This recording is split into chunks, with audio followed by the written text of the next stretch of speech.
Ang pinakamasakit na betrayal ay hindi yung nalaman mo sa iba, kundi yung nakita mo mismo. Yung hinihintay mo siyang umuwi, pero pagdating niya, may kasamang iba. Yung inaasahan mong reunion, naging confrontation. Yung dapat masaya, naging nightmare. Hello po, ako si Teresa, 36 na taong gulang, taga Pampanga. Alam niyo yung feeling na ilang taon kang naghihintay, ilang taon kang nagtiis, tapos pagdating ng araw na umuwi na siya, sira pala lahat? Yan yung nangyari sa akin kahapon. Nandito ako ngayon sa bahay ng kapatid ko. Kasama ko ang 3 anak ko. Si Marco, 12 taong gulang. Si Ana, 9 na taong gulang. At si Luis, 6 na taong gulang. At hindi ko alam kung paano ko sasabihin sa kanila ang totoo. Kasi kahapon, dumating si Ramon. Asawa ko, galing sa Saudi Arabia. 7 years siyang nag-OFW dun. 7 years kaming magkahiwalay.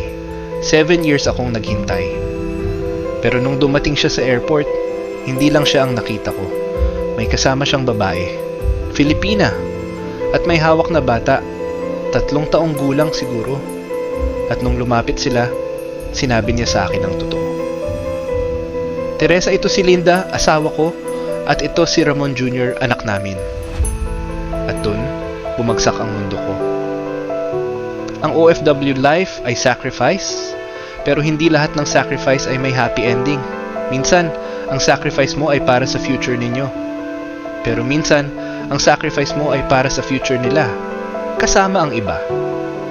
Bumalik ako sa 7 na taon na nakaraan, sa araw na umalis si Ramon.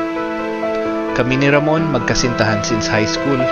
Nag-asawa nung 20 taong gulang ako. Nanganak agad, si Marco. At nagplano kami, mag-iipunan, magtatayo ng bahay, magtatayo ng business. Pero mahirap, kasi minimum wage lang si Ramon, factory worker. At ako, housewife lang, kasi nag-aalaga ng bata hanggang sa may opportunity, Saudi Arabia, construction worker. Malaki ang sahod, triple ng sahod niya dito. Teresa, tatanggapin ko ba? Tanong niya. Gaano katagal? Tanong ko. 2 taon lang, tapos babalik na ako, tapos magtatayo tayo ng bahay, ng business. At nag-isip ako, matagal. Pero sinabi ko, sige, para sa kinabukasan ng mga bata. At umalis siya.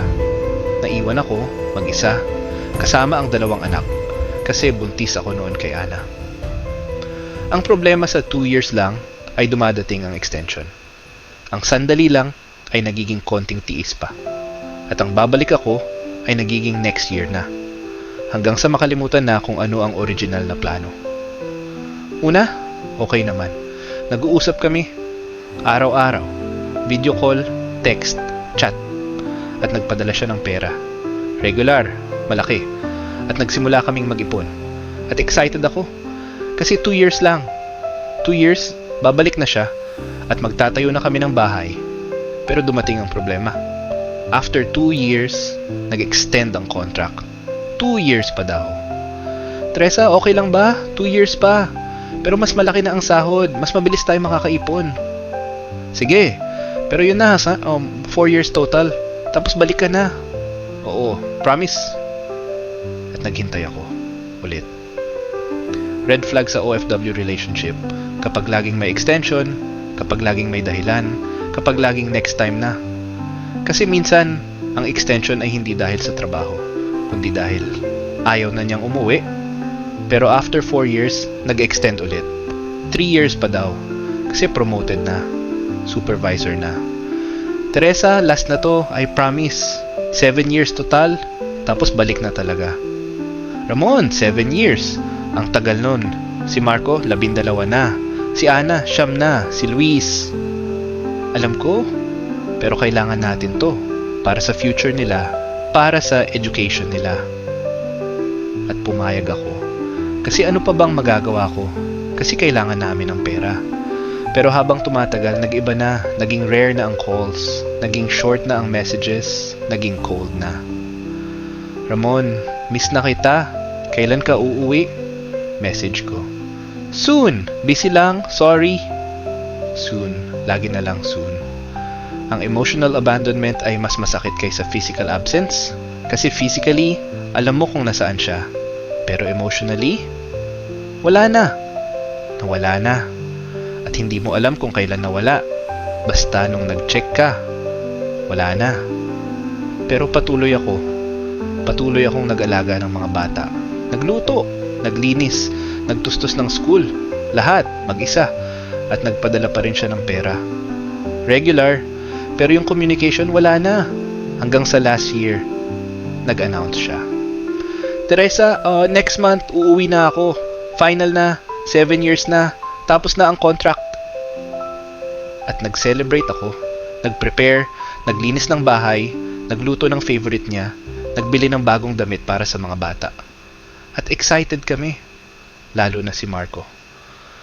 Mommy, makikita na natin si Daddy. 7 years na, sabi niya.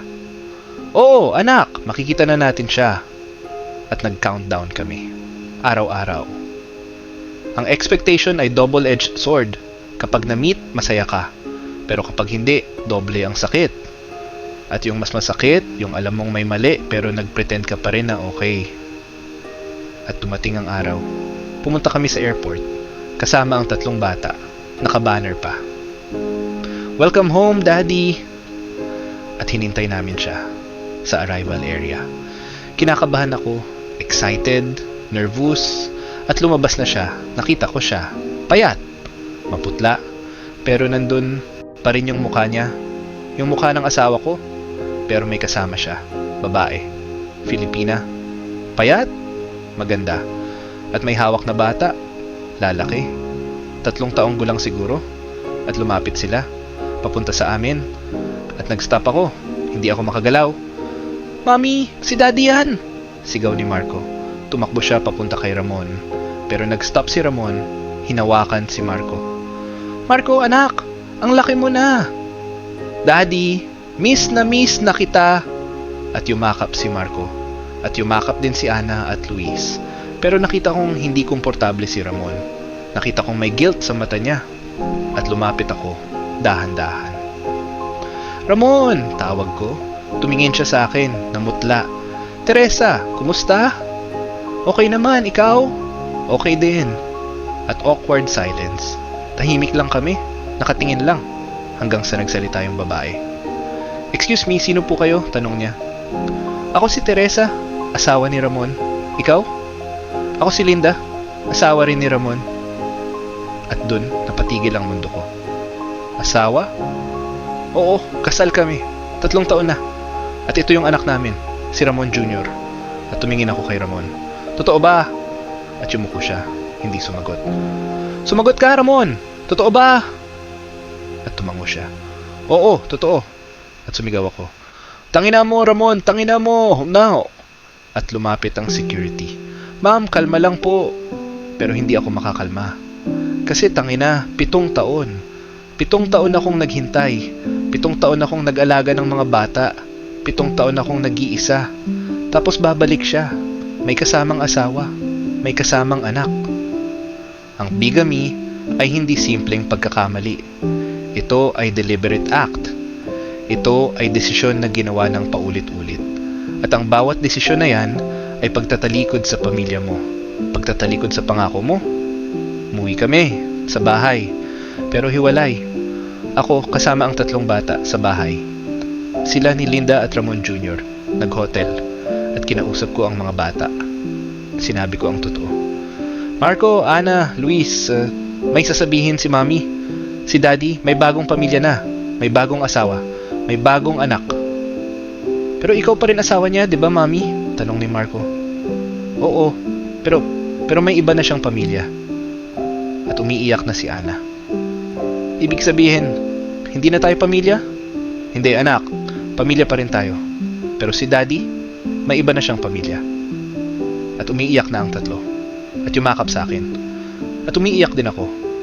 Kasi tangina, bakit? Bakit ganito? Bakit sila ang nasasaktan? Ang pinakamalaking biktima ng infidelity ay hindi ang asawa, kundi ang mga anak. Kasi sila ang walang kasalanan. Sila ang walang alam. Pero sila ang pinaka-affected. Sila ang pinaka-traumatized. Kinabukasan, kinausap ko si Ramon. Private, sa coffee shop. Ramon, paano nangyari to? Tanong ko. Hininga niya ng malalim. Teresa, nung nagstay ako ng matagal doon, naging lonely ako, naging malungkot, at nakilala ko si Linda. Ka-work ko. Pinay din. At naging close kami. At nahulog ako. Nahulog? Pero may asawa ka. May pamilya ka. Alam ko. Pero feeling ko na wala na tayo. Feeling ko wala na. Kasi busy ka. Kasi hindi ka na nagko-communicate. Pero ako nandito pa rin, naghihintay, nag-aalaga ng mga anak mo. Alam ko. At sorry. Pero nangyari na. At mahal ko na si Linda. At may anak na kami. At ako? Ano ako? Kalimutan lang? Hindi ka kalimutan. Pero kailangan ko ring maging masaya. Kailangan mo at ako. Hindi ko ba kailangan ng happiness? Hindi ko ba deserve? At natahimik siya. At sinabi ko, sige, piliin mo. Ako ba o si Linda? Yumuko siya. Matagal. At nagsalita. Si Linda. At doon nadurog ako. Kasi mahal ko siya. At may anak kami. At ayoko siyang iwan. Pero ako? Kaya mo akong iwan? Kasi may 7 taon ka nang wala. Teresa, sorry. Sorry talaga. At tumayo ako. Sige Ramon, piliin mo siya. Pero tandaan mo, ang 3 anak mo dito sa Pilipinas, ang tunay na pamilya mo dito. At kung iiwan mo kami, tandaan mo yan. At umalis ako. Ang mahal ko na siya ay hindi valid excuse. Ang may anak na kami ay hindi justification. Kasi may una kang pamilya. May una kang pangako. At yung una, yung dapat priority. Nag-file ako ng annulment. Nag-hire ng lawyer. At sinampahan ko si Ramon ng bigamy case. Kasi kasal kami. Legal. At nag-asawa siya ulit. Sa Saudi. Kahit kasal pa kami. At ngayon, nag-hearing. At malaki ang chance na makonvict siya. Pero hindi ako masaya. Kasi nasasaktan pa rin ako. Kasi ang tanong ng mga bata, Mami, bakit si Daddy may iba ng pamilya? At hindi ko alam kung paano sasagutin. Ang justice ay hindi laging healing. Minsan, ito ay closure. Pero ang closure ay hindi laging masaya. Minsan, ito ay acceptance ng sakit. Acceptance na hindi na bumalik ang dati. Ilang buwan ang lumipas at nag-improve na kami. Nag-move on, nag-focus sa sarili. At nalaman ko, bumalik na si Ramon sa Saudi. Kasama si Linda at Ramon Jr. Kasi may warrant of arrest na siya dito. Kasi bigamy case. At hindi na siya babalik. Forever. At ang 3 anak ko, hindi na nila makikita ang tatay nila. Ulit. At nag-isip ako, tama ba ang ginawa ko? Or dapat ba nagpatawad na lang ako? Hindi ko alam. Wala akong alam. Ang alam ko lang, nasasaktan ako. At nasasaktan ng mga bata. Ang tama ay hindi laging madali. Ang mali ay hindi laging masakit. Pero ang importante ay ginawa mo ang tama para sa dignity mo. Para sa future ng mga anak mo. Para sa self-respect mo. Ngayon, nandito kami. Nag-start ng bagong buhay. Ako at ang 3 bata. At mahirap. Pero lumalaban kami. At may namit ako. Si Carlos, widower. May 2 anak din. Mabait. Matino. At naintindihan niya yung situation ko. At nag-date kami. Slowly. Hindi rushed. At masaya ako. Medyo.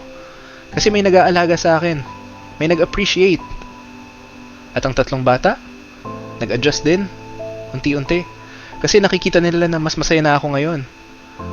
Like, follow and subscribe for more Kwento Mo, Lihim Ko Stories. May kilala ka bang OFW story? Share! Story?